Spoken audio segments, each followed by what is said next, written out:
Welcome to Swapnil सायस. स्वप्नील सायसमध्ये पुन्हा एकदा पुनश्च तुमचं स्वागत आहे. आजच्या क्लासला सुरुवात करूयात आपण. ठीक आहे. आणि त्याची सुरुवात नेहमीप्रमाणे एका चांगल्या वाक्यासोबत. ठीक आहे. लहानसं वाक्य आहे, लहानशी एक कवितेचा अभंगाचा भाग आहे हा. आपण शाळेत वगैरे हा अभंग शिकला आहे, घरी शिकवण्यात आला असेल आपल्याला. आणि खूप सुंदर अभंग आहे. त्याच्यातल्या फक्त काही ओळी आहेत. नसे रावळी वा नसे मंदिरी, जेथे राप्ती हात तेथे हरी. म्हणजे देव जो आहे तो काही कुठल्या मंदिरात नाहीये, कुठल्या एखाद्या तीर्थक्षेत्री नाहीये. तर देव, खरा देव कुठे आहे? जिथे कष्ट केल्या जातात, जिथे राप्ती हात म्हणजे हात राबतात, म्हणजे कष्ट केल्या जाते, तिथे खरा देव आहे, तिथे हरी आहे. ठीक आहे. त्याच्यामुळे आपल्यासाठी सर्वात जी महत्वाची गोष्ट आहे प्रत्येक व्यक्तीसाठी, ती म्हणजे कष्ट करा. जे काम आहे तुमच्याकडे ते चांगलं करा, मेहनतीने करा. त्याच्यात काही आळस करू नका, त्याच्यात कुठला कसूर करू नका. आता जसं आपण विद्यार्थी आहोत, UPSC MPSCच्या परीक्षांची तयारी करतोय. आपलं काम आहे पूर्ण जोराने तयारी करायची, दुसरा कुठलाच विचार करायचा नाही. बरेचसे लोक असे असतात की मेहनत थोडी करतात, विचार जास्त करतात. मग होईल की नाही होईल, मग त्याचं का झालं, मग त्याचं का नाही झालं, काही विचार करायचा नाही. आणि मी तुम्हाला सांगतो, या परीक्षांची तयारी करण्यासाठी सर्वात महत्वाची गोष्ट म्हणजे निकालाचा जास्त विचार करायचा नाही. ठीक आहे, आपल्याला माहिती आहे आपलं स्वप्न काय, त्याचा विचार करायचा. आणि ते स्वप्न पूर्ण करण्यासाठी आपल्याला काय करायचंय, त्याचे प्रयत्न करायचे. अगदी साधं आणि सोपं. स्वप्न बघा, पूर्ण करण्यासाठी प्रयत्न करा. बाकी कुठल्याच गोष्टीचा विचार करायचा नाही. मग होईल नाही होईल, कसं होईल, काय होईल, काही घेणं देणं नाही. होईल, 100% होणार आहे. आजचा क्लास सुरुवात करूयात आपण राज्यघटनेची प्रस्तावना. ठीक आहे. Preamble of the constitution. जसं आपण बघतो की बरेचदा आपण पुस्तक वाचताना, एखादं कुठलंही बुक ज्यावेळेस आपण वाचतो, आपण बघतो की पहिले त्याचा एक परिचय दिला असतो, इंट्रोडक्शन दिलं असतं, काही याच्यात त्याला प्रिफेस म्हटलं असतं, प्रस्ताविका असते. आणि मग त्या पुस्तकाला किंवा त्या कादंबरी जी असते तिला सुरुवात होते. प्रस्ताविकेमध्ये जे ते पुस्तकाची प्रस्ताविका असते किंवा प्रस्तावना असते, त्याच्यामध्ये थोडक्यात सांगितलं असतं की हे जे पुस्तक आहे याचा विषय काय आहे, कुठल्या विषयावर हे पुस्तक लिहिण्यात आलं आहे. त्याच्या थोड्याशा ज्या ठळक गोष्टी आहेत त्याला अगदी थोडक्यात सांगितलेलं असतं. आपल्याही घटनेमध्ये तसंच आहे. आपल्याही घटनेचं जे पहिलं पान जे आहे त्यात आपल्या घटनेची प्रस्तावना आहे, प्रिएम्बल आहे, ज्याच्यामध्ये आपल्या घटनेबद्दल थोडक्यात माहिती दिली आहे. या घटनेमध्ये काय आहे, कुठली मूल्य आहेत, हे जे भारतीय राज्य जे उदयास येत आहे याचं स्वरूप काय असणार आहे, याची थोडक्यात माहिती आपल्याही घटनेच्या प्रस्तावनेमध्ये दिलेली आहे. कशी आहे बघा ही प्रस्तावना. ही तुम्हाला अशा पद्धतीची दिसते. द कॉन्स्टिट्यूशन ऑफ इंडिया असं शीर्षक आहे त्याच्यावर. नंतर बघा खाली काय लिहिलंय, खूप सुंदर गोष्टी लिहिल्यात, मी वाचून दाखवतो, ऐकून घ्या. We the people of India having solemnly resolved to constitute India into a sovereign, socialist, secular, democratic republic, and to secure to all its citizens justice, social, economic, and political liberty of thought, expression, belief, faith, and worship, equality of status and of opportunity, and to promote among them all fraternity, assuring the dignity of the individual and the unity and integrity of the nation. In our Constituent Assembly, this 26th day of November 1949, do hereby adopt, enact, and give to ourselves this Constitution. असं याच्यात लिहिलंय. बरेचसे शब्द वापरले आहेत जे दैनंदिन जीवनामध्ये आपण सहज आपल्या कानावर येत नाही, आपण वापरत नाही. सोव्हेरियन, सोशलिस्ट, सेक्युलर, डेमोक्रेटिक, रिपब्लिक. म्हणजे बघा भारत कसा असणार आहे ते एवढ्या शब्दांमध्ये सांगितलं. भारताच्या सर्व नागरिकांसाठी and to secure to all it citizens, जेवढे नागरिक आहे भारताचे सगळ्यांसाठी कुठकुठल्या गोष्टी देण्याचा प्रयत्न करण्यात येणार आहे या घटनेमध्ये, तर ते बघा. जस्टिस, न्याय. कसा न्याय? सामाजिक, आर्थिक आणि राजकीय, social, economic and political. Liberty, स्वातंत्र्य देण्यात येणार आहे. कशाचं स्वातंत्र्य? थॉट, विचार करण्याचं. एक्सप्रेशन, व्यक्त करण्याचं. बिलीफ, मान्यतांचं. फेथ अँड वर्शिप, कुठल्याही गोष्टीवर श्रद्धा ठेवण्याचं, त्याची पूजा करण्याचं याचं स्वातंत्र्य असणार आहे. इक्वॅलिटी, समानता. कशाच्या बाबतीत समानता? स्टेटस, समाजात जे तुमचं पद आहे ते समान असलं पाहिजे त्यासाठी. दर्जा आणि अपॉर्च्युनिटी, संधीच्या बाबतीत. And to promote among them all, सर्व भारतीय नागरिकांमध्ये कुठल्या गोष्टीचा पुरस्कार करायचा आहे, प्रसार करायचा आहे? तर फ्रॅटर्निटी म्हणजे बंधुभाव, याचा प्रसार करायचा आहे, जेणेकरून व्यक्ती जो आहे तो प्रतिष्ठेने, डिग्निटीने जगू शकेल आणि देशात एकता आणि अखंडता टिकून राहील. Unity and integrity. युनिटी म्हणजे एकता, इंटिग्रिटी म्हणजे देशाची अखंडता किंवा अखंडत्व जे आहे ते टिकून राहील, असं याच्यामध्ये सांगितलंय. अजून एक गोष्ट सांगितली आहे, इन अवर कॉन्स्टिट्युएंट असेंब्ली, आमच्या देशाची ही जी घटना समिती जी आहे हिच्यामध्ये आजच्या दिवशी म्हणजे कुठल्या दिवशी? 26 नोव्हेंबर 1949 ला आम्ही ही घटना जी आहे तिचा स्वीकार करतोय आणि ती लागू करतोय. हे आम्ही स्वतःवर लागू करून घेतोय असं याच्यामध्ये म्हटलेलं आहे आपल्या प्रस्तावनेमध्ये. ठीक आहे. आता या ज्या सगळ्या गोष्टी याच्यात दिल्या आहेत त्याचा आपण सविस्तर अभ्यास करूया. ठीक आहे. काय अर्थ निघतो या शब्दांचा जे याच्यात वापरण्यात आलेले आहेत आणि त्यांचं महत्व काय आहे? प्रस्तावनेचे घटक, इनग्रेडियंट्स ऑफ प्रिएम्बल. प्रिएम्बल मध्ये आता या ज्या एवढ्या गोष्टी आपण बघितल्या, एवढे शब्द वापरले, मोठमोठे शब्द, सोव्हेरियन, सोशलिस्ट, सेक्युलर, डेमोक्रेटिक, रिपब्लिक, मग justice, liberty, equality, fraternity, integrity, असे वगैरे जे भारी भारी शब्द वापरले आहे ना, यांचा अर्थ काय होतो किंवा हे जे आहे घटनेमध्ये मेन ठळक कुठल्या गोष्टी देण्यात आलेल्या आहेत, आता आपण याचा अभ्यास करूया.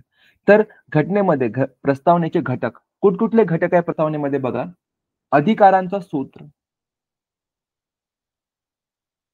या घटनेच्या मार्फत जी राज्य व्यवस्था तयार करण्यात आली आहे, भारतीय राज्य व्यवस्था, आणि त्याच्यातल्या वेगवेगळ्या ज्या संस्था आहेत, वेगवेगळे जे पद आहेत जे निर्माण करण्यात आले, यांना यांचे अधिकार कुठून मिळतात? त्या अधिकारांचं सूत्र काय? Source, what is the source of authority? तर तुम्ही बघा प्रस्तावनेमध्ये, प्रस्तावनेची सुरुवातच कशी आहे? वी द पीपल, आम्ही भारताचे लोक, अशा स्वरूपाचं भारत राज्य तयार करतोय. त्याच्यामध्ये ही मूल्य असणार आहे, न्याय असणार आहे, स्वातंत्र्य असणार आहे, समानता असणार आहे. हे कोण कोण करतंय? हे भारताचे लोक स्वतःहून करतायत. म्हणजेच या राज्य व्यवस्थेमध्ये जेवढ्या संस्था तयार करण्यात आल्या, जेवढे हे पद तयार करण्यात आले, राष्ट्रपती, राज्यपाल, पंतप्रधान, मुख्यमंत्री, उच्च न्यायालय, सर्वोच्च न्यायालय, याचे न्यायाधीश, उच्च न्यायालयामधले न्यायाधीश, सर्वोच्च न्यायालयांचे न्यायाधीश, सरन्यायाधीश भारताचे, उच्च न्यायालयांचे मुख्य न्यायाधीश, भारतीय निवडणूक आयोग, हे सगळं जे काही घटनेमार्फत जे तयार करण्यात आलंय, यांना आपला अधिकार कुठून मिळतो? तर सामान्य भारतीय नागरिकांकडून मिळतो. या ज्या संस्था आहेत, हे जे पद आहेत, यांच्या अधिकारांचं सूत्र काय? भारतीय लोक आहेत. कारण ही घटना कोणी निर्माण केली आहे? भारतीय लोकांनी केली आहे. प्रस्तावनेमध्ये लिहिले. त्यांनी हे नाही म्हटलं की आम्ही घटना समितीचे सदस्य या गोष्टी प्रमाणे भारतीय राज्य तयार करतोय, राज्य व्यवस्था निर्माण करतोय वगैरे. त्यांनी म्हटलं we the people of India, आम्ही भारतीय लोक हे निर्माण करतोय आणि त्याच्यामुळे राज्य व्यवस्थेच्या अंतर्गत जे काही निर्माण करण्यात आलं आहे, ज्या कुठल्या संस्था, जे कुठले पद निर्माण करण्यात आले आहे, त्या सर्व संस्थांचे, त्या पदांचे जे अधिकार आहे, त्यांचा उगम कुठे आहे? भारतीय लोकांमध्ये आहे. तर हे जे अधिकारांचे सूत्र आहे, सोर्स ऑफ ऑथॉरिटी आहे, हे घटनेमध्ये दिलेलं आहे. ठीक आहे. त्याच्यानंतर भारतीय राज्याचे स्वरूप. जे भारतीय राज्य असेल, आता एक गोष्ट मी तुम्हाला सांगतोय, कदाचित पूर्वी सांगितली असेल, परत एकदा सांगतोय. आता इथे जेव्हा आपण राज्य म्हणतो, हे राज्य म्हणजे ते भारताच्या आज जे घटक राज्य आहेत, महाराष्ट्र, गुजरात, तमिळनाडू, आंध्र प्रदेश, उत्तर प्रदेश, बिहार, आसाम, नागालँड वगैरे, आपण यांचं बोलत नाहीये. हेही राज्य आहेत. पण जेव्हा आपण भारतीय राज्य म्हणतो, इंडियन स्टेट, तर यावेळेस स्टेटची संकल्पना जी आहे ती वेगळी आहे. स्टेट जेव्हा आपण म्हणतो, लिहिताना आपण इंग्लिशमध्ये ज्यावेळेस लिहितो त्यावेळेस आता एस आपण कॅपिटल लिहितो. ज्यावेळेस मला महाराष्ट्र स्टेट, गुजरात स्टेट लिहायचं, मी एस स्मॉल लिहेल, लहान एस लिहेल मी. जेव्हा मी इंडियन स्टेट म्हणेल त्यावेळेस मी एस मोठा लिहेल आणि त्या स्टेटचा किंवा त्या राज्य याचा अर्थ असा होतो की एक स्वतंत्र राजकीय व्यवस्था,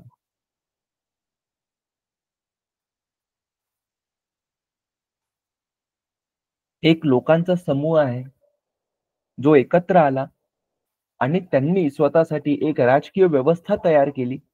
आता अशा राजकीय व्यवस्थेला स्टेट म्हटल्या जाईल. ही असते स्टेटची डेफिनेशन, की समान संस्कृती असलेले, समान ओळख असणारे लोक ज्यावेळेस एकत्र येतात आणि त्यांचे एक राजकीय व्यवस्था निर्माण करतात, त्याला म्हटलं जातं स्टेट. आपण आता त्या स्टेट बद्दल बोलतोय. आता हे त्याच्यातले जे घटक ज्या गोष्टी आहेत, गुजरात, महाराष्ट्र, मध्य प्रदेश वगैरे, आपण याच्याबद्दल बोलत नाही. तर ज्यावेळेस मी भारतीय राज्याचे स्वरूप म्हणतो, आता हे जे राज्य आहे हे म्हणजे ते स्टेट, एस कॅपिटल असलेलं स्टेट. आणि दुसरं जे स्टेट असतं ते आपल्याला माहिती आहे, महाराष्ट्र स्टेट म्हणजे राज्य. ठीक आहे. असे हे दोन प्रकारचे स्टेटचा दोन अर्थ निघतात राज्यशास्त्रामध्ये. आपण ज्यावेळेस राज्यशास्त्राचा अभ्यास करतो त्यावेळेस या गोष्टी आपल्याला माहिती असल्या पाहिजे. कदाचित इंट्रोडक्टरी क्लासमध्ये मी या सगळ्या समजवल्या होत्या, परत एकदा सांगते, जेणेकरून कन्सेप्ट क्लिअर झाला पाहिजे आणि आपल्याला कुठलंच कन्फ्युजन व्हायला नको. जेव्हा आपण स्टेट लिहितो, एस कॅपिटल वापरतो, त्याचा अर्थ वेगळा असतो. ज्यावेळेस आपण स्टेट लिहितो, स्मॉल एस लिहितो, त्याचा अर्थ वेगळा निघतो. पण कारण की आपण मराठीत लिहिताना असं कॅपिटल एस, स्मॉल एस वगैरे यासारख्या गोष्टी येत नाही, तर आपल्याला कुठल्या पार्श्वभूमीमध्ये, कुठल्या संदर्भात तो शब्द वापरण्यात आलाय याच्यावरून आपल्याला अंदाज लावायचा असतो. आता मी भारतीय राज्याचे स्वरूप म्हटलं, मी राज्यांचे स्वरूप नाही म्हटलं. जर मी म्हटलं असतं भारतीय राज्यांचे स्वरूप, म्हणजे मग ते घटक राज्य आले असते, महाराष्ट्र, गुजरात वगैरे. हे भारतीय राज्य, इंडियन स्टेटचं स्वरूप काय असेल हे आपल्या प्रस्तावनेमध्ये दिलेलं आहे. हे जे शब्द वापरण्यात आले, सोव्हिरियन, सार्वभौम, सार्वभौमत्व, सार्वभौम असेल भारतीय राज्य, काय अर्थ होतो आपण बघणार आहोत. ते जे शब्द वापरण्यात आले, सोव्हिरियन, सोशलिस्ट, सेक्युलर, डेमोक्रेटिक, रिपब्लिक, हे 5 शब्द ज्याच्यात भारतीय राज्याचं स्वरूप आलं. सोव्हिरियन सार्वभौम असेल, सोशलिस्ट समाजवादी प्रवृत्तीचं असेल, सेक्युलर धर्मनिरपेक्ष असेल, डेमोक्रेटिक लोकशाही असेल आणि रिपब्लिक गणराज्य किंवा प्रजासत्ताक असेल. ठीक आहे. तर भारतीय राज्याचं स्वरूप कसं असणार आहे हे पण प्रस्तावनेमध्ये दिलेलं आहे, किंवा ते पण प्रस्तावनेचा एक घटक आहे.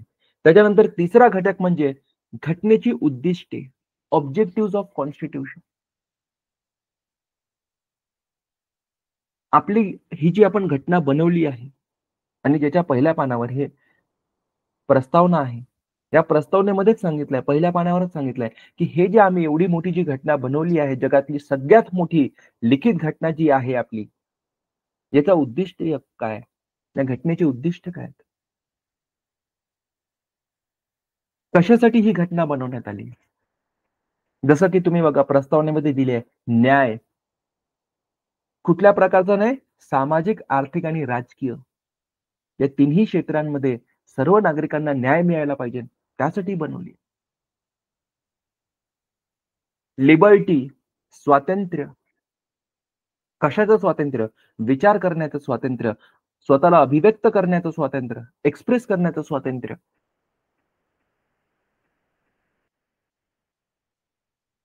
आपल्या मान्यता कुठल्याही जी आपल्याला पटते ती मान्यता धारण करण्याचं स्वातंत्र्य, त्याचं पालन करण्याचं स्वातंत्र्य, पूजापाठ आपल्या पद्धतीने पूजापाठ करण्याचं स्वातंत्र्य, हे एक उद्दिष्ट आहे. समानता, स्टेटस, जी प्रतिष्ठा आहे समाजात, जो दर्जा आहे, त्याच्या बाबतीत समानता असली पाहिजे. संधी, सर्वांना समान संधी मिळायला पाहिजे. हे याच्यात सांगितलेलं आहे. हे उद्दिष्ट आहे आपल्या घटनेचं. या उद्दिष्टांसाठी ही घटना बनवण्यात आली आहे. हे आपल्याला प्रस्तावनेमधून कळतं किंवा हे पण एक प्रस्तावनेचं महत्वपूर्ण घटक आहे. आणि चौथं महत्वाचं घटक म्हणजे घटना स्वीकारण्याची तारीख. प्रस्तावनेमध्ये दिलाय की भारतीय घटना जी आहे ती भारतीय लोकांनी कधी स्वीकारली. ती तारीख दिली आहे बघा, 26 नोव्हेंबर 1949, 26 नोव्हेंबर 1949. प्रस्तावनेमध्ये ही तारीख देण्यात आली आहे की या तारखेला आम्ही ही घटना स्वीकार करतो. तर असे हे 4 महत्वपूर्ण घटक आहेत आपल्या भारतीय राज्यघटनेच्या प्रस्तावनेचे. त्याच्यानंतर प्रस्तावनेतील मुख्य शब्द, कीवर्ड्स इन प्रिएम्बल. आपली जी प्रस्तावना जी आहे याच्यामध्ये आतापर्यंत आपण बघितलं एवढे शब्द वापरण्यात आले. Sovereign, socialist, secular, democratic, republic, justice, liberty, equality. आता आपण सविस्तर बघूया त्यांचा अर्थ काय होतो आणि त्यांचं महत्व काय आहे. तर या शब्दांचं जर आपण वर्गीकरण केलं तर दोन वर्ग पडतात. पहिलं म्हणजे भारतीय राज्याचे स्वरूप. यातले काही शब्द जे आहे ते भारतीय राज्याचं स्वरूप कसं असेल त्याच्यासाठी वापरण्यात आले आणि काही शब्द जे आहे जे आता आपण प्रस्तावनेत बघितले जे महत्वपूर्ण शब्द आहेत त्यात काही शब्द कशासाठी आहे तर भारतीय राज्याची मूल्ये, व्हॅल्यूज ऑफ इंडियन स्टेट. भारतीय राज्य जे आहे, भारतीय राज्य मी का वापरतो, मी भारत का म्हणत नाहीये, कारण जेव्हा आपण भारत म्हणतो ना तर त्याला बघण्याचे वेगवेगळे पैलू असतात. मी भारताला फक्त भौगोलिक दृष्टीने बघू शकतो की ठीक आहे, जो तिकडे जम्मू काश्मीर पासून सुरू होतो, इकडे दक्षिणेला कन्याकुमारीला संपतो, जो पूर्वेला तिकडे आसाम पासून सुरू होतो, नागालँड पासून सुरू होतो आणि पश्चिमेला इकडे राजस्थान गुजरात मध्ये संपतो. माझ्या डोक्यात ही संकल्पना येऊ शकते. ही भौगोलिक संकल्पना झाली.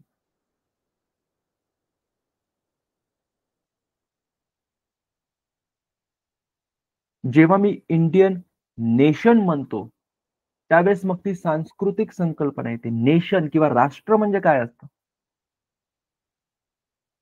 राष्ट्र म्हणजे अशा लोकांचा समूह ज्यांची संस्कृती समान आहे. आता मी फक्त सांस्कृतिक दृष्ट्या बघेल मग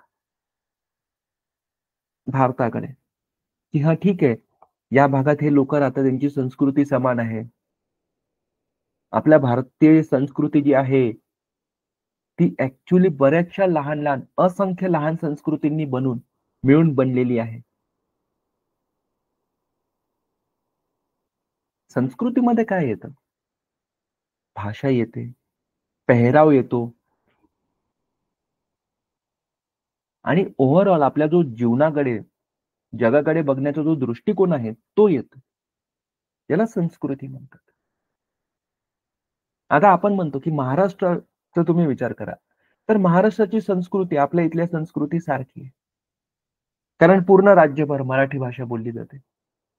पेहराव पण जवळपास सारखाच आहे. आजकाल तर आपण सगळे जीन्स, टी शर्ट, शर्ट वगैरेच घालतो. ग्रामीण भागात तुम्ही अजूनही बघा ती पांढऱ्या रंगाची टोपी घालतात. स्पेशली जे वयस्कर लोक आहेत पांढरी टोपी घालतात, कपडे पांढरे घालतात. तुम्ही बघा, वयस्कर लोकांबद्दल बोलतो मी. धोतर घालतात.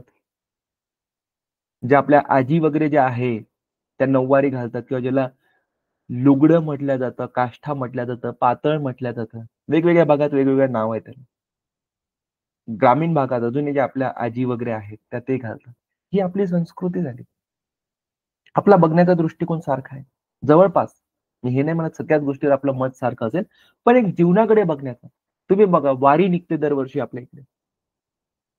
किती श्रद्धेने म्हणजे मागच्या 300-400 वर्षापासून वारी निघत आहे. अजूनही ती प्रथा सुरू आहे. अजूनही लाखो लोकं त्या वारीमध्ये जातात. देहू आळंदीवरून इकडे तिकडे जातात पंढरपूरला विठ्ठलाच्या दर्शनाला. आषाढी एकादशी जवळपास सगळ्या महाराष्ट्रात आपण त्या दिवशी उपवास करतो. आपली जी श्रद्धा आहे विठ्ठलाबद्दल, पांडुरंगाबद्दल ती आपण व्यक्त करतो. ही आपली जीवन जगण्याची पद्धत आहे. आपला तो दृष्टिकोन आहे. ही एक संस्कृती झाली. गुजरातची संस्कृती वेगळी आहे. त्यांची भाषा वेगळी आहे, त्यांचा पेहराव वेगळा आहे, खानपानाच्या पद्धती वेगळ्या आहेत, जीवनाचा दृष्टिकोन वेगळा आहे, सण वेगळे आहेत. पण तरीही आपण असं नाही म्हणत, की अरे गुजराती लोकं खूप वेगळे आहेत. नाही. आपल्यामध्ये आपल्या महाराष्ट्रात बरेचसे गुजराती लोकं राहतात. तिकडे गुजरातमध्ये काही मराठी लोकं राहतात. आपल्याला काही प्रॉब्लेम येत नाही असा, की काहीतरी कुठल्यातरी वेगळ्याच ठिकाणी चाललोय.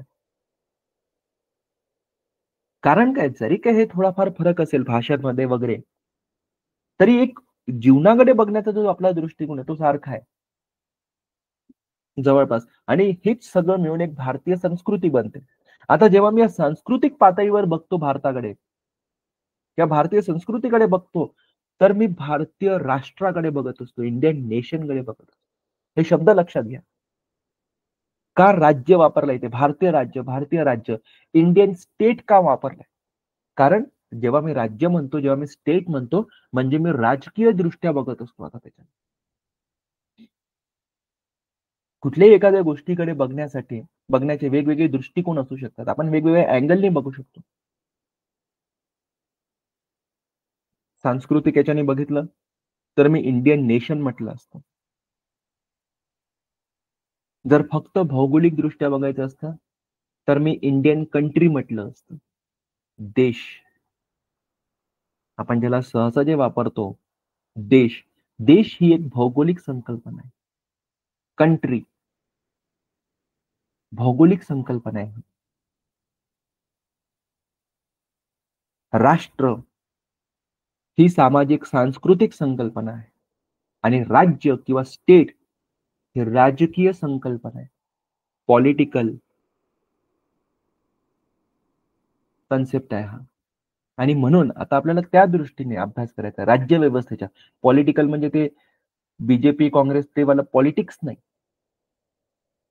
राज्य व्यवस्था, पॉलिटी, इंडियन पॉलिटीचा आपल्याला अभ्यास करायचा आहे. त्याच्यामुळे भारतीय राज्य असा शब्दप्रयोग केलाय. तो जाणीवपूर्वक केलाय. आय होप हे लक्षात येत असेल. हे याच्यासाठी महत्वाचं आहे, कारण समजा तुम्ही एखादं भूगोलाचं उत्तर लिहत आहे. मी सांगतो विद्यार्थी कशा चुका करतात. हे बघतो आम्ही.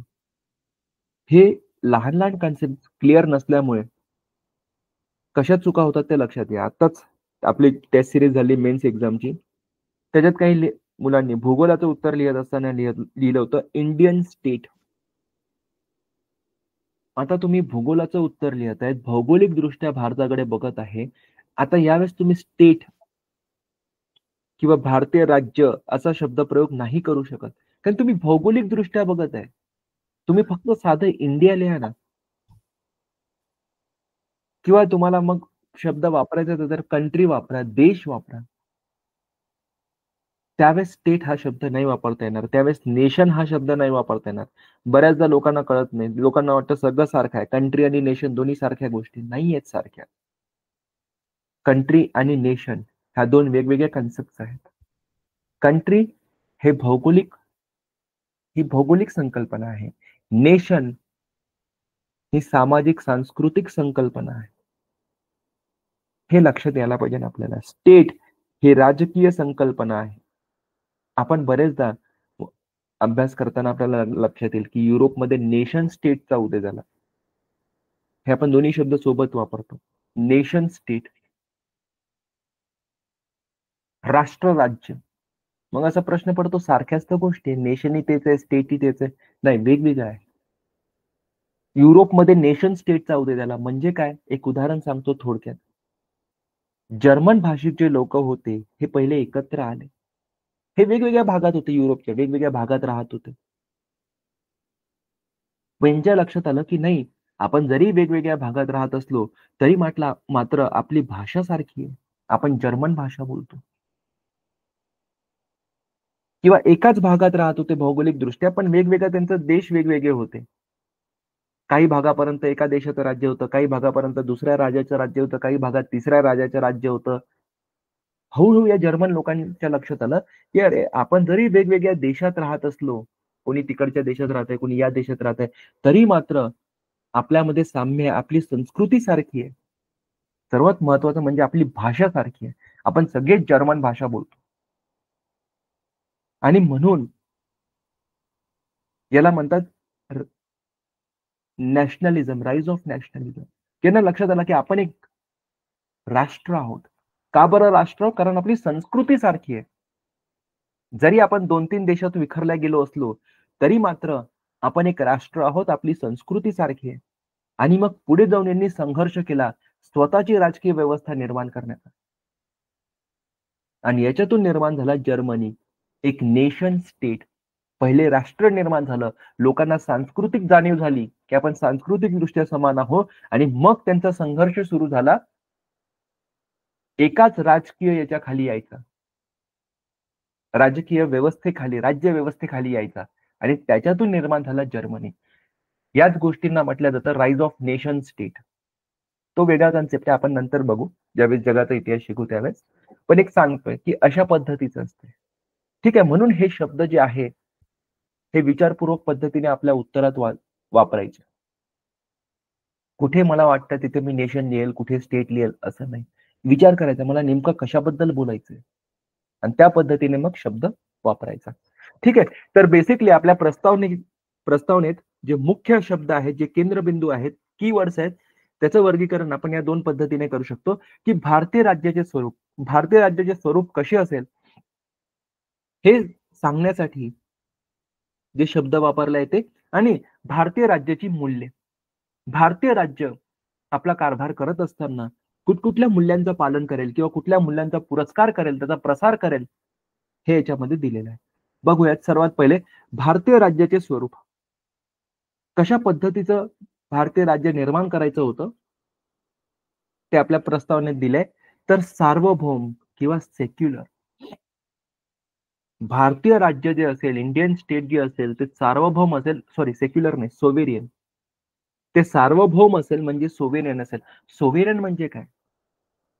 याच्या 2 अर्थ असतात.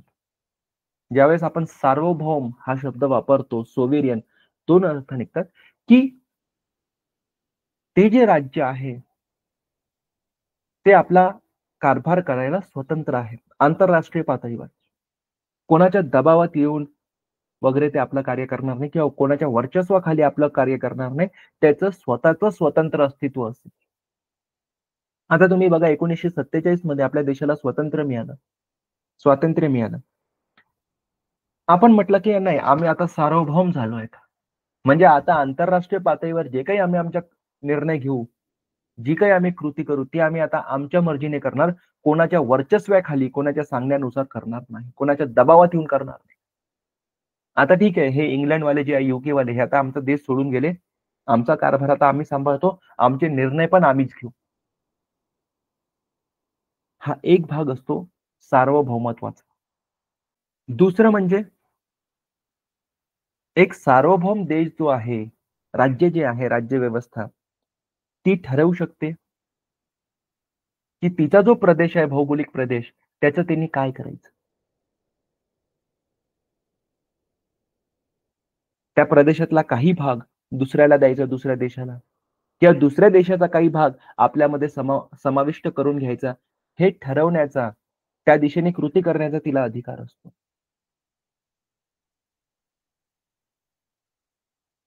जसं की काही विवादित भाग होता, बॉर्डर एरिया होते. आपल्याला वाटलं की नाही, हा त्या जो पाकिस्तान होता, ईस्ट पाकिस्तान, पाकिस्तान म्हणूनच देश होता, जो 2 भागांमध्ये विभागला गेला होता, वेस्ट पाकिस्तान आणि ईस्ट पाकिस्तान. पुढे 1971 मध्ये हा ईस्ट पाकिस्तान वेगळा झाला, त्याचं स्वातंत्र्य मिळालं त्याला आणि आता तो बांगलादेश म्हणून आहे तो देश. तर ही 1960च्या दरम्यानची गोष्ट आहे. एक विवादित प्रदेश होता बेरुबारी युनियन म्हणून. भारतात की बेरुबारी युनियन मधले बहुतांश लोक जे आहेत हे बंगाली भाषिक लोक आहे. बांगलादेशच्या जवळचा भाग आहे तो आणि तो बांगलादेशला मिळायला पाहिजे.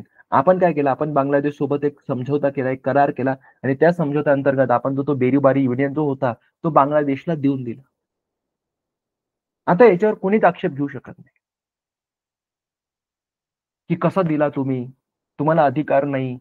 इंग्रजांनी ज्याप्रमाणे फाळणी केली, त्यांनी ज्या रेषा ओढल्या, तुम्हाला त्याचंच पालन करावं लागेल. नाही, भारत हा सार्वभौम देश आहे. जरी इंग्रजांनी आपल्या देशाच्या रेषा ओढल्या असल्या, भारत आणि पाकिस्तानमध्ये ती जी बॉर्डर आहे ती जरी इंग्रजांनी बनवली असली, तरीही भारत सरकारला पूर्ण अधिकार आहे त्याच्यामध्ये बदल करण्याचा. कारण आपण सार्वभौम देश आहोत. आपण दुसऱ्या देशाला आपला प्रदेश देऊ पण शकतो आणि गरज पडली तर दुसऱ्या देशाचा प्रदेश जो आहे तो आपण आपल्यामध्ये सामावून पण घेऊ शकतो.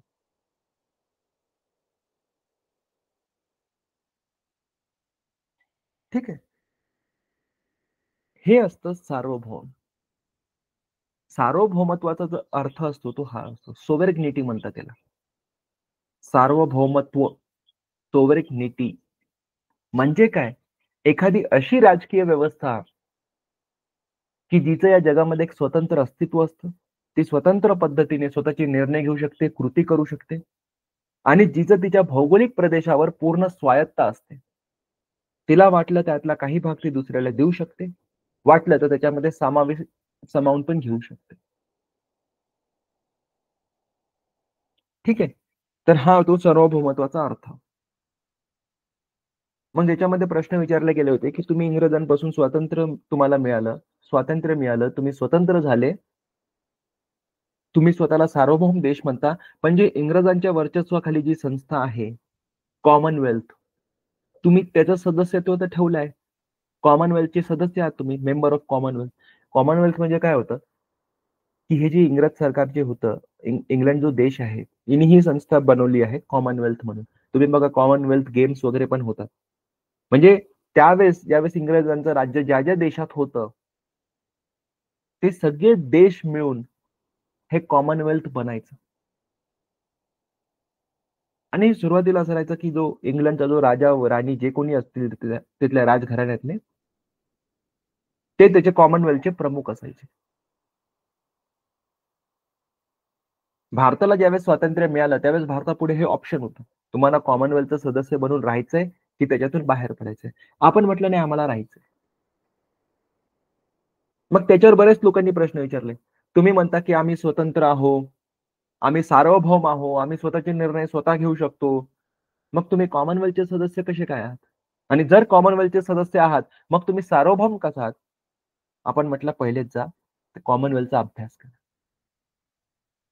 बघा ते कॉमनवेल्थची कार्यपद्धती कशी आहे. कॉमनवेल्थचा सदस्य झाला म्हणजे काही तुम्ही पारतंत्र्यात गेले किंवा तुम्ही इंग्लंडच्या राजापुढे आता कनिष्ठ झालात किंवा इंग्लंड देशापुढे तुम्ही कनिष्ठता स्वीकारताय की आम्ही लहान आहोत, इंग्लंड मोठा आहे किंवा इंग्लंड मालक आहे, आम्ही नौकर आहोत, असं नाहीये. कॉमनवेल्थ मध्ये सर्व सदस्यांची जी आहे दर्जा तो समान आहे. आणि कॉमनवेल्थ मध्ये राहण्याचे आपल्याला आपले फायदे होते, राष्ट्रहित होतं आपलं त्याच्यामध्ये. एक मोठ्या जागतिक संस्थेमध्ये आपल्याला प्रतिनिधित्व करण्याची संधी भेटत होती, आपण त्याचा एक हिस्सा होतो, सदस्य होतो. त्यातल्या त्यात तुम्ही बघा कॉमनवेल्थ गेम्स वगैरे अजूनही होतात. हे जे देश आहेत कॉमनवेल्थचे, यांचे खेळाडू एका ठिकाणी येतात, एकमेकांसोबत स्पर्धा होते. ही एक चांगली गोष्ट आहे. एक ऑलिम्पिकची पूर्वतयारी समजू शकतो आपण त्याला. ऑलिम्पिक तर जागतिक पातळीवर आहे. ठीक आहे. तिथे 200 देश राहतात. इथे 30-40 देशांमध्येच होतंय. ठीक आहे.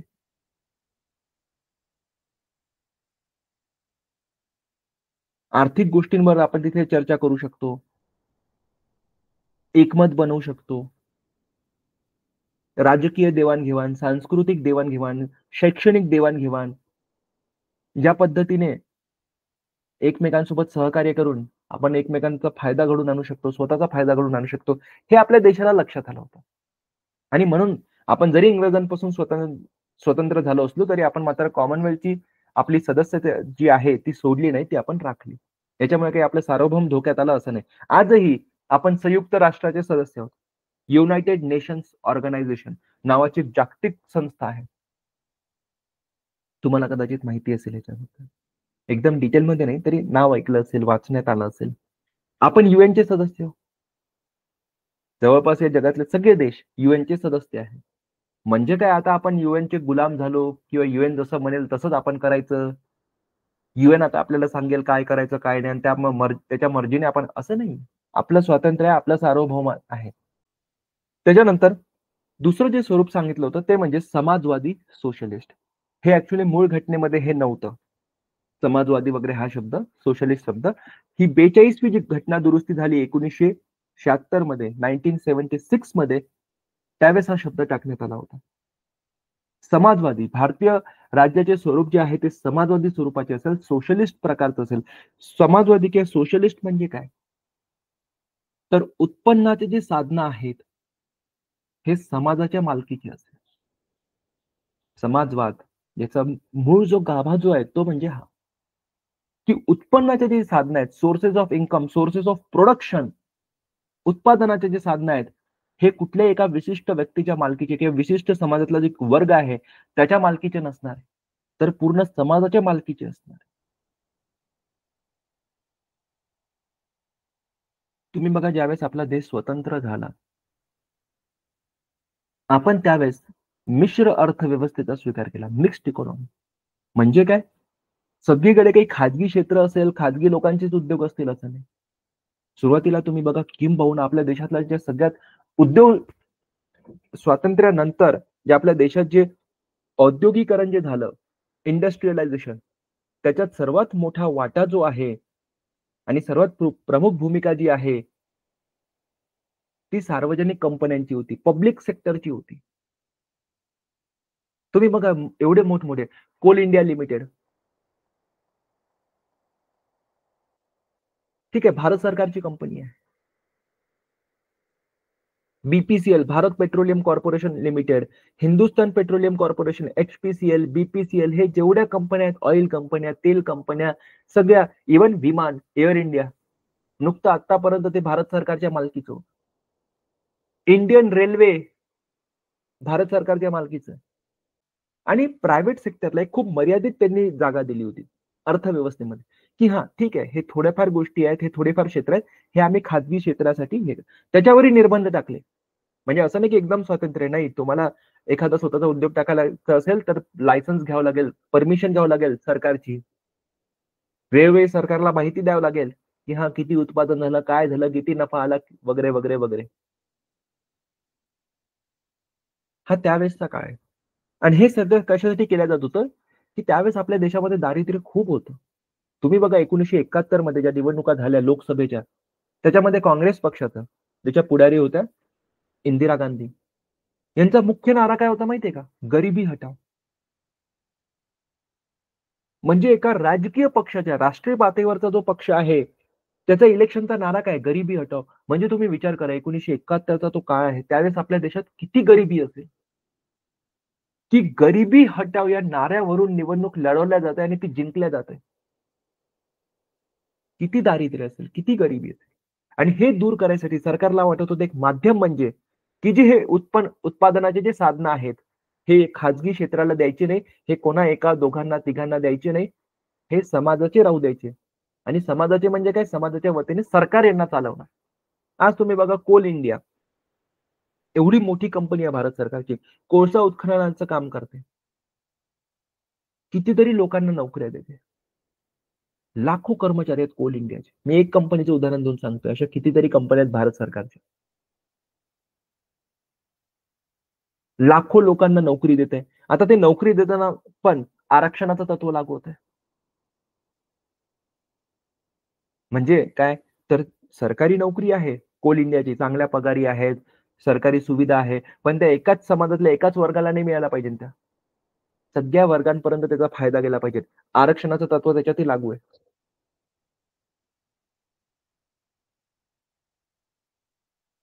कशासाठी? तर जो काही फायदा कोल इंडियाचा होतोय, तो काही कुठल्या एकट्या माणसाला नाही मिळतोय.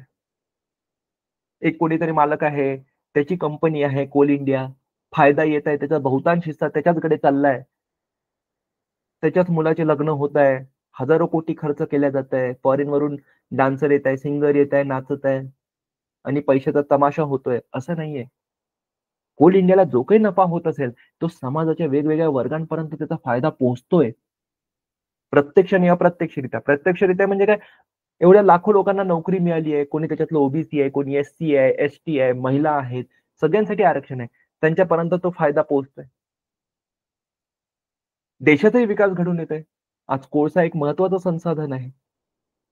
त्याच्यामुळे देशाचाही पूर्ण एक विकास घडून येतोय.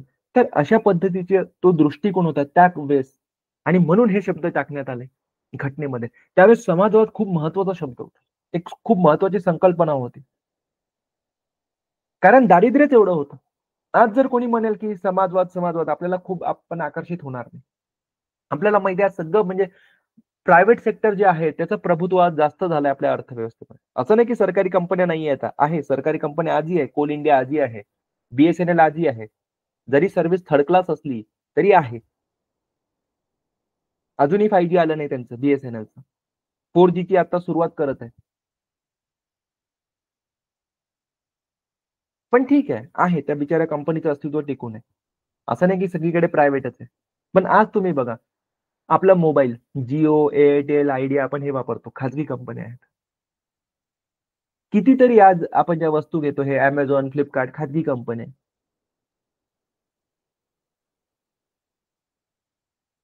आपण ह्या ज्या गाड्या घेतोय, पहिले मारुती सुझुकी ही जी कंपनी होती, फोर व्हीलर बनवणारी, याच्यामध्ये पण भारत सरकारचं शेअर्स होते.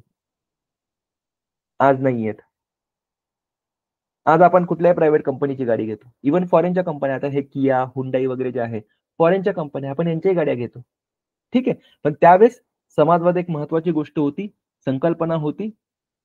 कारण देशाची सामाजिक आर्थिक परिस्थिती तशा पद्धतीची होती आणि म्हणून 42व्या घटना दुरुस्तीने हा शब्द आपल्या प्रस्तावनेत टाकला, की भारत राज्याचं स्वरूप कसं असेल तर समाजवादी असेल.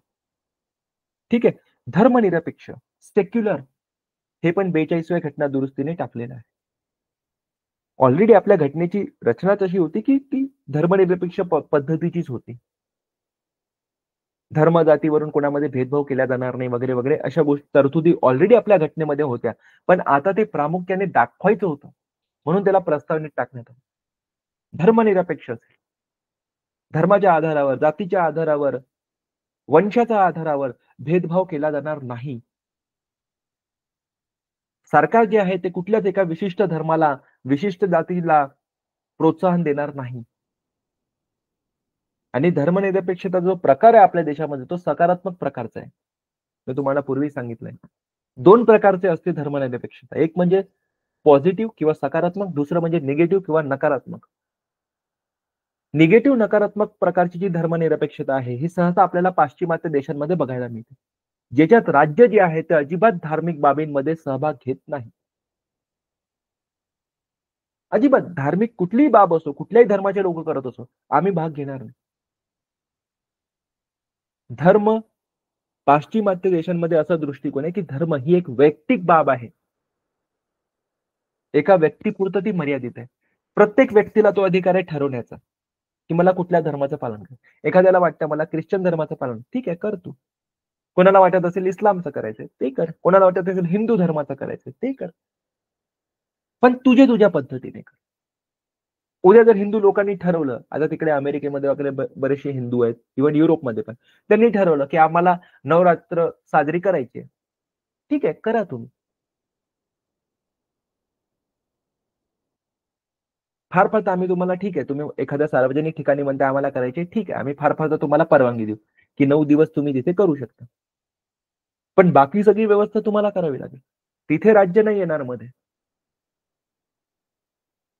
सुरक्षेची त्याची काय व्यवस्था करायची ती तुम्ही बघायची. आम्ही आमचे पोलीस वगैरे खूप लावणार नाही तिथे, की हां, गरबा होतंय, दांडिया होतंय म्हणून पूर्ण पोलीस आम्ही तिथे लावले आहे. 10-20 पोलीसवाले आहेत तिथे वगैरे, वगैरे. नाही. ते सुरक्षिततेचंही तुम्ही बघायचं मग कसं करणार आहात. कारण तिथे धर्मनिरपेक्षतेची व्याख्या ही आहे की राज्य अजिबात सहभाग घेणार नाही. आपल्या देशाची धर्मनिरपेक्षता आहे ती सकारात्मक प्रकारची आहे, पॉझिटिव्ह सेक्युलरिझम आहे. म्हणजे काय, राज्य सर्व धर्मांना समान वागणूक देईल. असं नाही की राज्य धार्मिक बाबींमध्ये सहभाग घेणार नाही, घेईल, पण समान सहभाग घेईल. उद्या अमरनाथ यात्रा होत आहे, त्याच्या बाबतीतही सरकार सहभाग घेईल. जे यात्रेकरू आहे त्यांच्या राहण्याची, खाण्यापिण्याची, वैद्यकीय उपचाराची व्यवस्था करेल, सुरक्षिततेची व्यवस्था करेल. अजमेरला जो दर्गा आहे, ज्यावेळेस तिथे उरूस निघतो त्याची पण व्यवस्था राज्य करेल. त्या उरूस मध्ये सहभागी होणारे जे कुठले भाविक आहेत, श्रद्धाळू आहेत, त्यांची पण व्यवस्था करेल, त्यांच्या राहण्याची, तिथल्या सुरक्षिततेची, ती पण व्यवस्था राज्य करेल. धम्मप्रवर्तन दिन येतोय, बरेचसे भाविक आहे जे त्यावेळेस नागपूरला जातात, तिथे जी दीक्षाभूमी आहे तिथे जातात, त्याची व्यवस्था शासन करतं. बरेचदा त्यांना ट्रेन मधून फ्री प्रवास करू दिला जातो, ट्रेनमध्ये, बसमध्ये वगैरे, जेणेकरून जे भाविक आहेत ते तिथे पोहोचले पाहिजेत. तिथेही त्यांची व्यवस्था केली जाते, राहण्याची, खाण्यापिण्याची. अशा सर्व गोष्टींमध्ये सारखी वागणूक जी आहे ते राज्य देतं. ठीक आहे. त्याच्यानंतर लोकशाही किंवा डेमोक्रेसी. लोकशाही, सरकारला तिचे अधिकार जे आहे ते लोकांकडून मिळते. हा शब्द खूप सुंदर आहे. लोकशाही, लोकशाह आहेत म्हणजे लोकराज्य आहेत. हे जे आपण ज्यांना निवडून देतो ना, आमदार, खासदार, मुख्यमंत्री, पंतप्रधान, हे राजे नाहीयेत. खरं राज्य असतात लोक. आपल्या भारतीय लोकांना हेच कळत नाही, बहुतांश लोकांना. आपण ज्यांना निवडून दिलं, जे आपले प्रतिनिधी आहे, आपण त्यांना साहेब म्हणतो. या साहेब, या साहेब, या साहेब. आपल्याला असं वाटतं हे मोठे आहे. अरे हे मोठे नाहीयेत, तुम्ही मोठे आहात. तुम्ही यांना निवडून दिलं, तुम्ही मतदान केलं, याला मत दिलं, म्हणून हा तिथे आहे.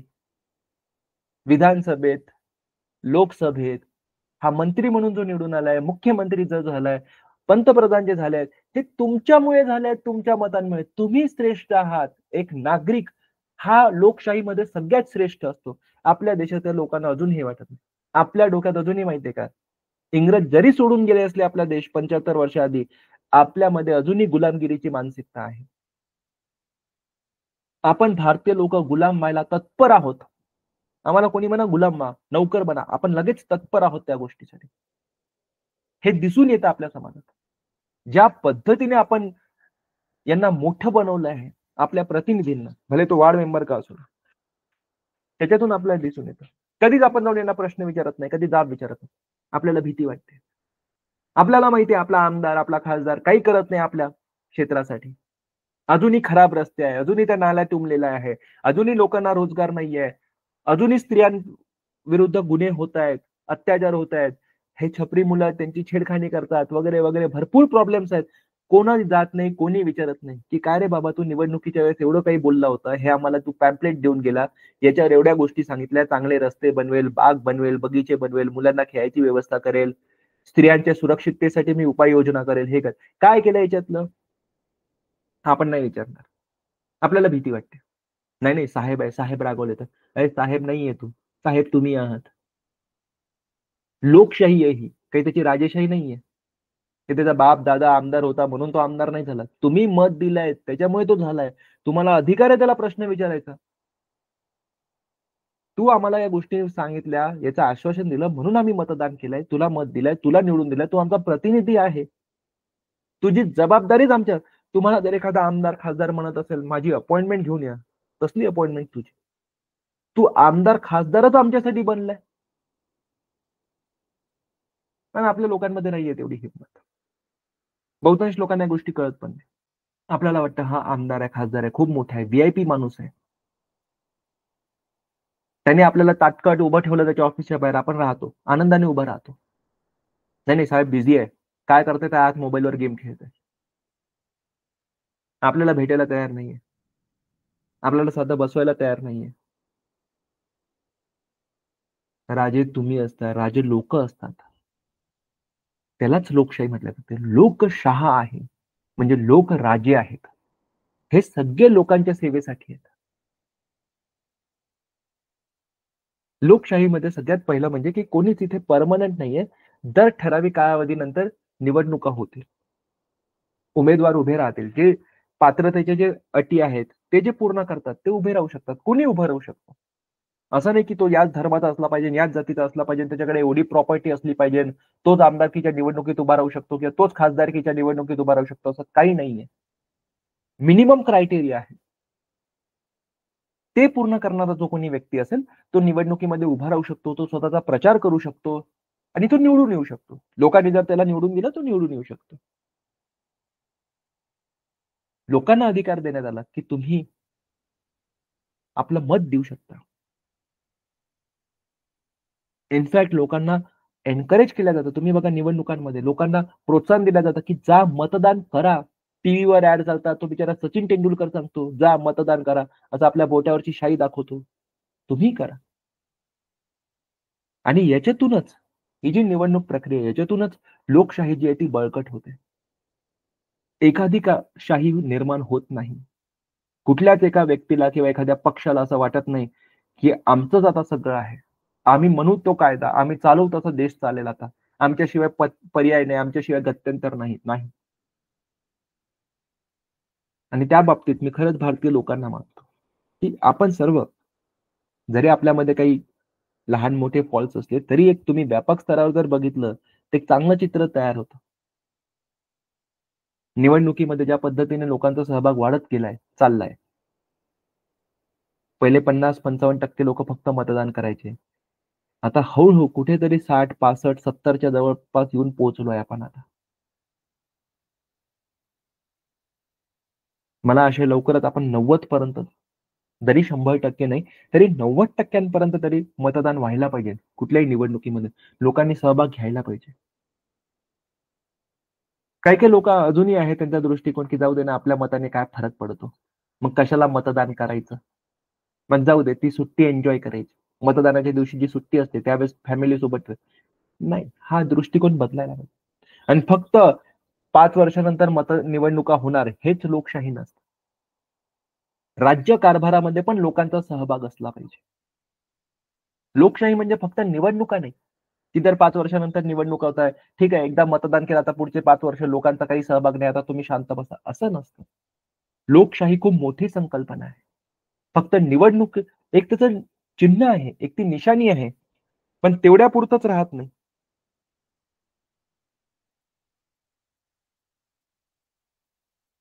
ठीक आहे, लोकांचा सहभाग एरवी पण असला पाहिजे. आपले जे प्रतिनिधी आहे, आपण त्यांना प्रश्न विचारले पाहिजे. त्यांना आपण संकल्पनाही सुचवू शकतो, की हो आम्हाला असं वाटतं, की ही जी मोकळी जागा आहे, सरकारी जागा आहे, इथे एक बाग निर्माण व्हायला पाहिजे किंवा इथे एखादी लायब्ररी तयार व्हायला पाहिजे.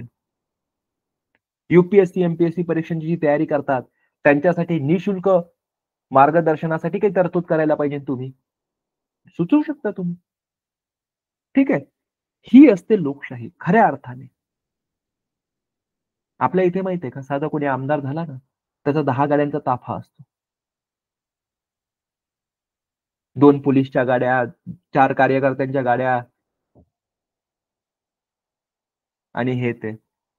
तिथे तुम्हाला माहिती आहे का, पाश्चिमात्य देशांमध्ये इतकं सुंदर तुम्हाला चित्र बघायला मिळतं. म्हणजे मी पेपरमध्ये बघितलं होतं, त्याला बरेच वर्ष झाले. ब्रिटनचे पंतप्रधान होते टोनी ब्लेअर म्हणून. मला वाटते 5 वर्ष काहीतरी होते ते पंतप्रधान, टोनी ब्लेअर. ते नंतर त्यांचा कार्यकाळ संपला. मग त्यांच्या पक्षाला कदाचित बहुमत मिळालं नाही किंवा त्यांना पक्षाचं तिकीट मिळालं नाही, जे काही असेल. नंतर ते पंतप्रधान राहिले नाही. नंतर त्यांनी एका खाजगी कंपनीमध्ये एक जॉब बघितला आणि ते जॉब करत होते आणि मेट्रोनी येणं-जाणं करत होते. पंतप्रधान असलेला माणूस त्याचा कार्यकाळ संपल्यानंतर एका खाजगी कंपनीमध्ये जॉब करतो आणि जी सार्वजनिक वाहतूक आहे, त्याच्याने येणं-जाणं करतो आणि त्या सार्वजनिक वाहतुकीमध्ये कोणीच त्यांना असं स्पेशल ट्रीटमेंट देत नाहीये. लोकं ओळखत तरी आहे, की हा टोनी प्लेयर आहे. हे आपल्या देशाचे पंतप्रधान राहिलेले आहेत. मग साहेब, "हां, साहेब, बसा साहेब. मी उठतो. मी माझ्या जागेवरून उठतो. तुम्ही माझ्या जागेवर बसा." की "साहेब सांगा ना, चहा आणू, थंड आणू, काय पिणार?" काही कोणी असं करत नव्हतं. ठीक आहे, होता पंतप्रधान होता, ठीक आहे. आता नाहीये. आता आमच्या सर्वांसारखा आहे. आणि त्याच्याही मनात कधी असं आलं नाही, "अरे, मी तर देशाचा पंतप्रधान होतो, मी कसं मेट्रोने जाऊ, मी माझ्या मर्सिडीजने जाणार." नाही. पंतप्रधान होतो, ठीक आहे. आता नाहीये. आता मला माझं घर चालवायला, मला माझं उत्पन्न कमवायला मला जॉब करावं लागणार आहे. मी करेन. इथे लोकं 5 वर्ष साधं नगरसेवक बनत नाही, तर बंगले बांधतात. सगळ्यांना माहिती आहे कशा पद्धतीने बांधतात.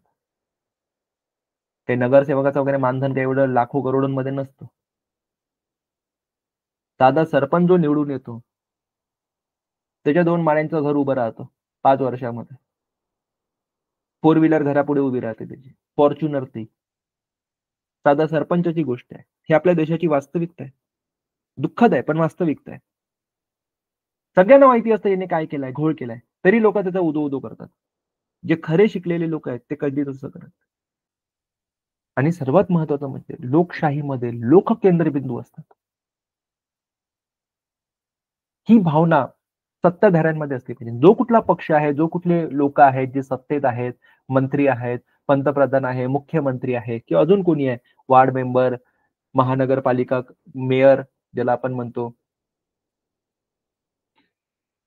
महापौर, ह्या सगळ्या लोकांच्या डोक्यात की आपला प्रत्येक निर्णय, आपली कृती लोकांबद्दल असली पाहिजे. ती असते खऱ्या अर्थाने लोकशाही. असो. त्याच्यानंतर 5वं म्हणजे प्रजासत्ताक, रिपब्लिक. देशातलं कुठलंच कार्यालय, राज्यव्यवस्थेमधलं, कुठल्याही एखाद्या विशिष्ट व्यक्तीसाठी, एखाद्या परिवारासाठी राखीव नसेल. ते सर्व लोकांसाठी खुलं असेल. त्याला म्हटलं जातं प्रजासत्ताक, गणराज्य. प्रजेची सत्ता असेल, गण म्हणजे लोकांचं राज्य असेल, जे सर्वात वरिष्ठ कार्यालय आहे, जसं आपल्या देशाच्या बाबतीत राष्ट्रपतीचं, हे पण सगळ्यांसाठी खुलं असेल. असं नाही की याच विशिष्ट धर्माचे लोक, याच विशिष्ट जातीतले लोक, याच विशिष्ट वंशाचे लोक राष्ट्रपती बनू शकतात, बाकी कोणाला तो अधिकार नाही, असं नाहीये. कुणीही व्यक्ती, आता त्या आपल्या राष्ट्रपती आहेत, श्रीमती द्रौपदी मुर्मू. तुम्ही विचार करा त्यांच्याबद्दल थोडं जर तुम्ही वाचलं असेल, आदिवासी समुदायातल्या आहेत. एका अगदी सामान्य कुटुंबातल्या आहेत. बरेच वर्ष त्यांनी शिक्षिका म्हणून काम केलं. एका लहानशा गावामध्ये, लहानशा खेड्यामधून आहेत त्या आणि आज राष्ट्रपती पदावर विराजमान आहेत. Doctor APJ. Abdul Kalam Muslim होते, तरी राष्ट्रपती बनले. हे आपल्या देशाचं वैशिष्ट्य आहे. हे सौंदर्य आहे आपल्या देशाचं. आणि हे कोणी तयार केलं? या घटनेने तयार केलंय. प्रजासत्ताक असेल, देशातलं सर्वात वरिष्ठ जे कार्यालय आहेत, सर्व उच्च कार्यालय जे आहे, हे पण कोणासाठी राखीव नसणार आहे, सर्वांसाठी समान पद्धतीने ओपन असणार आहे. ठीक आहे. इंग्लंडमध्ये हे नाहीये. इंग्लंडमध्ये जरी लोकशाही असली, पण इंग्लंड स्वतःला प्रजासत्ताक नाही म्हणून घेऊ शकत, कारण तिथलं जे सर्वात वरिष्ठ कार्यालय आहे, हे तिथल्या राजाचं असतं. जसं आपल्या इथे राष्ट्रपती आहेत, तसं तिथे इंग्लंडमध्ये राजा असतो. तिथल्या संसदेने कायदा जो पारित केला, त्याच्यावर राजाची स्वाक्षरी होते आणि त्यावेळेस तो लागू झाला असं मानण्यात येतं. आणि ही जे राजाचं जे पद आहे, हे वंशानुसार चालतं. त्याच्यासाठी काही कुठली निवडणूक होत नाही, काही. राजाचाच मुलगा राजा बनेल, असं आहे तिथे. आपल्या इथे असं नाही.